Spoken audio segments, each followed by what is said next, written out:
no dia de hoje eu ia pedir, inclusive, à presidência da mesa que concedesse a todos nós 1 minuto de silêncio em função de estarmos atravessando nesse momento o pior momento da Covid-19 no Brasil. Mas depois eu repensei.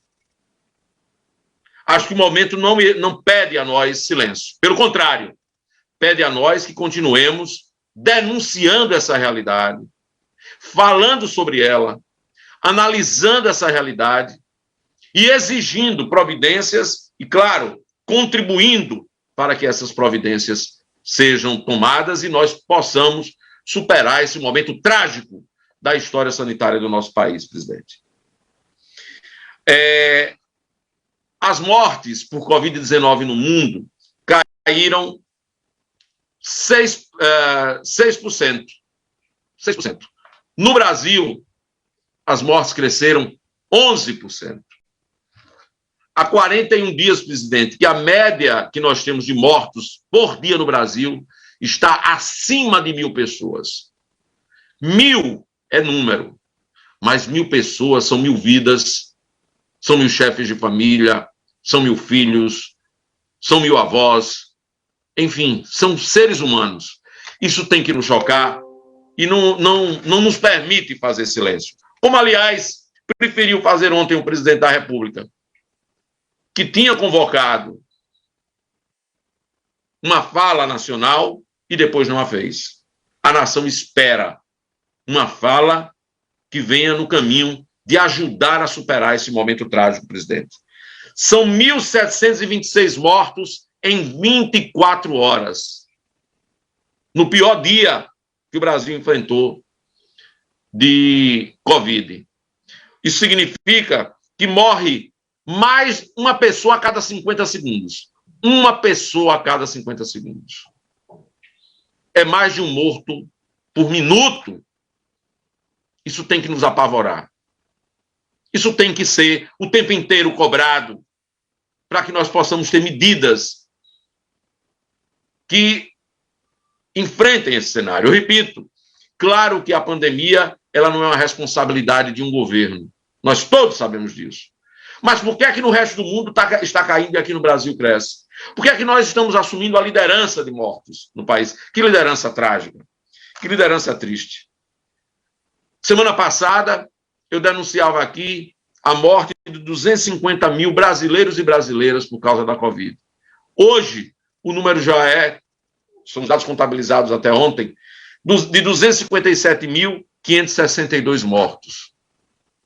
Isso é trágico. Muito trágico.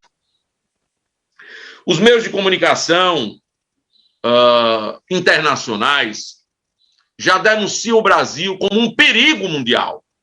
Repito, as análises dos editoriais internacionais, dos jornais internacionais, já denunciam o Brasil como um perigo mundial.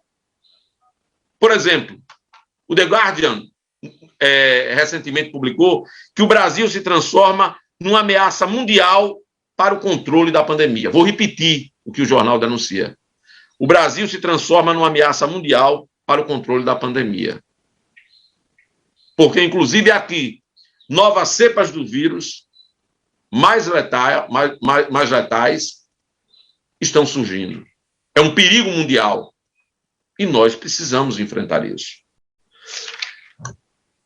A cobrança de vários setores para que medidas sérias, urgentes, sejam tomadas, se multiplicam.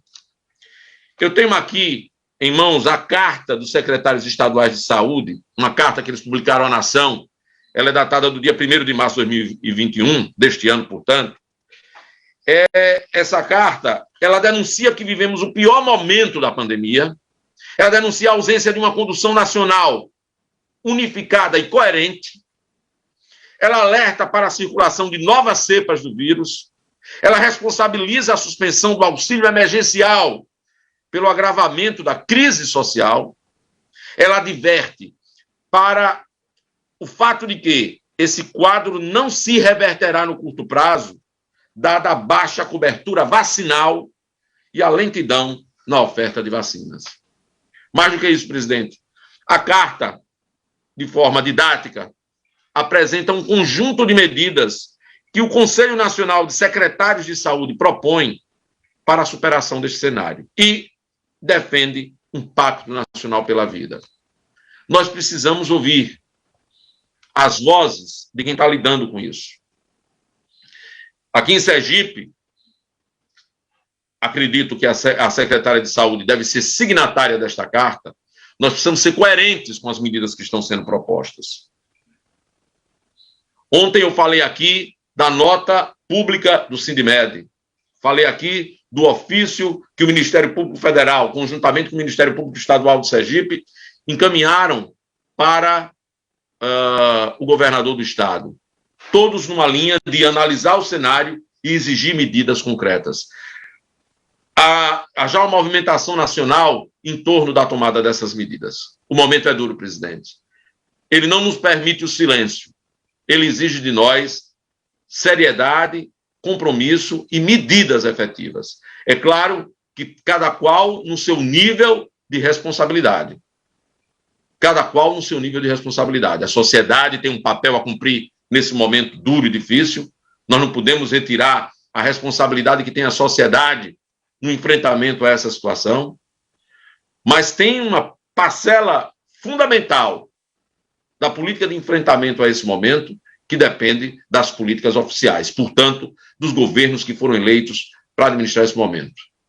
Infelizmente, como denuncia a própria carta dos secretários estaduais de saúde à nação, nós não temos uma articulação nacional coerente com o que se exige nesse momento.